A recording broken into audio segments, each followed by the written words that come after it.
श्री राम ने शंबुक को नहीं मारा था। ये शंबुक बहुत बड़ा असुर था, पाताल लोक से यहाँ मनुष्य बन के आया था और वो तपस्या तो करता ही था। असुर सारी तपस्या करके शिव की आराधना करते हैं, फिर वो इंद्रलोक लेने की बात करते हैं। तो ये बहुत बड़ा असुर था, मगर राम ने शंबुक को मारा ही नहीं है। ये सब झूठी कहानियां हैं। रामायण में एडिशन ऑल्ट्रेशन बहुत हुआ है, क्योंकि वो राम और रावण को हुए 8,69,70 साल हुआ। त्रेता के अंत में पूरा द्वापर गया और कलयुग का भी 5,000 साल गया। तो ये सब एडिशन ऑल्ट्रेशन बहुत हुआ है सब, इसलिए बहुत सारी कहानियाँ, फेक कहानियाँ राम विरोधियों ने उल्टी फुल्टी लिख दी है सब ये।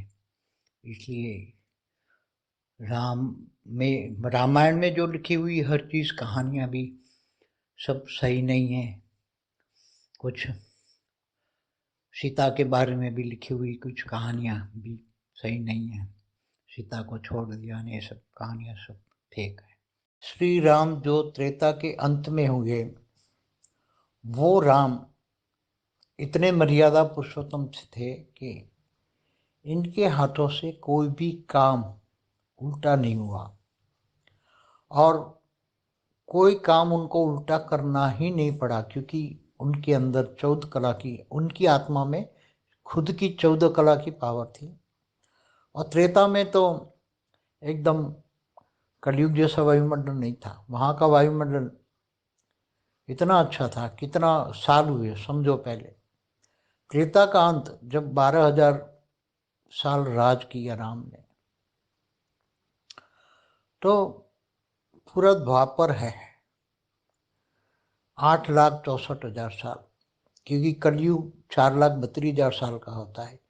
इससे डबल द्वापर होता है, इससे 3 गुना त्रेता होता है, इससे 4 गुना सतयुग होता है, और 4 युग का टोटल 43,20,000 ईयर्स होता है।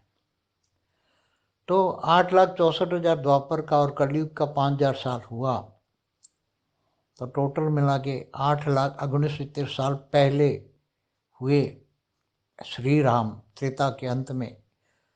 तो जिन्होंने जब राज किया 12,000 साल, तो उसकी आत्मा में, खुद की आत्मा में ही इतनी पावर थी कि उनसे कोई भी, इसलिए मर्यादा पुरुषोत्तम, पुरुषों में उत्तम।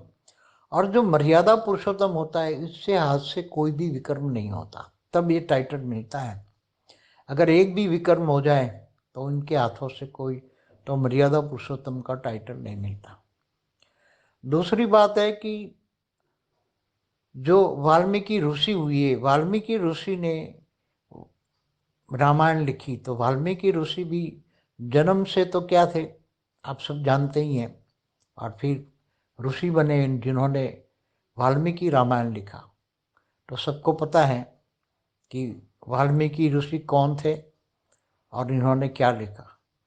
तो उसी टाइम पर भी त्रेता के अंदर राम राज, सारी धरती पर राम राज था। कोई एक अयोध्या में राज था ऐसा नहीं, सारी धरती पर राम राज था, पूरी धरती के राजा थे।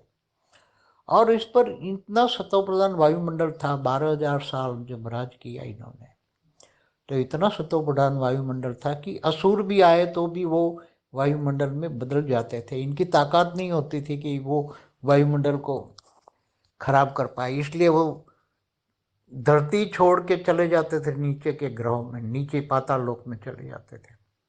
इसलिए उसी टाइम पर तो राम ने एक भी कार्य ऐसा नहीं किया जिसकी आलोचना कोई भी करे। मगर जो बाद में अभी कलयुग में बहुत हो गए हैं कि ऐसे राम ऐसे थे न राम ऐसे थे, तो राम से जलने वाले जो विधर्मी आए, बहुत सारे विधर्मी आए, कुछ द्वापर में भी आए, कुछ कलयुग में भी आए। तो ये सारे विधर्मियों ने राम के खिलाफ उल्टा फुल्टा बोलना शुरू कर दिया। रामे थे रामे थे रामे थे। तो क्या राम मांस खाते थे क्या, राम मदिरा पीते थे? ऐसा तो हो ही नहीं सकता, ना होता। त्रेता के अंत में तो ऐसा कोई भी अच्छे राजा भी कोई नहीं करते थे। ये तो सब मांस मदिरा, तो ये सब द्वापर के बाद में अंत में शुरू हुआ सब। बाकी अच्छे राजा कुछ नहीं करते थे। तो हाँ, असुर करते थे, जहाँ असुरों का राज होता था वहां तो असुर राजा करते थे। वो तो असुर तो सतयुग में भी धरती पर आकर वायुमंडल खराब करते थे, इसलिए तो विष्णु के अवतार होते, सतयुग में भी होते, असुरों को मारने के लिए आ जाते थे धरती पर। सतयुग के अंत में असुर आ जाते थे, सतयुग के अंत में। जो 17,28,000 साल का सतयुग है, उसमें 2-3 लाख जब सतयुग के रहते हैं, तब वो असुर पाताल लोक से आ जाते थे। उसको मारने के लिए फिर भगवान विष्णु के अवतार हुए हैं। इससे पहले कलयुग के अंत में आज जो वायुमंडल देख रहे हैं वो तो एकदम तमो प्रधान है, एकदम तमो प्रधान, समझो कि -100 कला। तो लोहे जैसा, एकदम लोहे जैसी आत्मा हो गई है वायुमंडल, लोहे जैसा। 800 करोड़ आत्माओं का नेगेटिव वायुमंडल, सूक्ष्म जगत की भूत प्रेतों का नेगेटिव वायुमंडल, इतना बेहिसाब आत्माएं।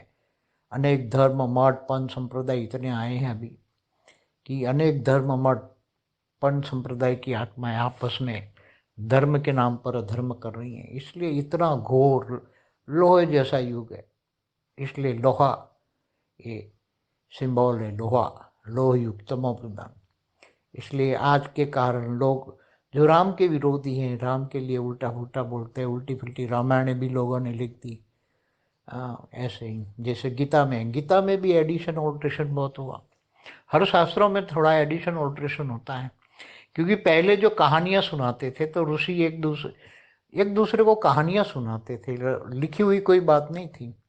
और कहानियों में भी सुनाते सुनाते थोड़ी एडिशन ऑल्ट्रेशन हुई। बाद में राम के खिलाफ या कृष्ण के खिलाफ या गीता के खिलाफ कोई जो उसके दुश्मन हुए, विष्णु के जो दुश्मन होते थे, शिवपंथी जो होते थे, वो असुर होते थे। जब असुर पाताल लोक से धरती पर आए और मनुष्य बने तो इन लोगों ने, उनकी बुद्धि में तो विष्णु के जो अवतार हुए इसमें राम और कृष्ण, इनके खिलाफ तो बुद्धि भरी हुई थी असुरों की बुद्धि में। तो जब वो मनुष्य भी बने तो भी इनकी बुद्धि हमेशा ये राम और कृष्ण के प्रति तो आसुरी ही रही। तो आज भी भारत में ये असुर भी जो कहते हैं हम सनातनी हैं, मगर बुद्धि तो उल्टी राम के खिलाफ है।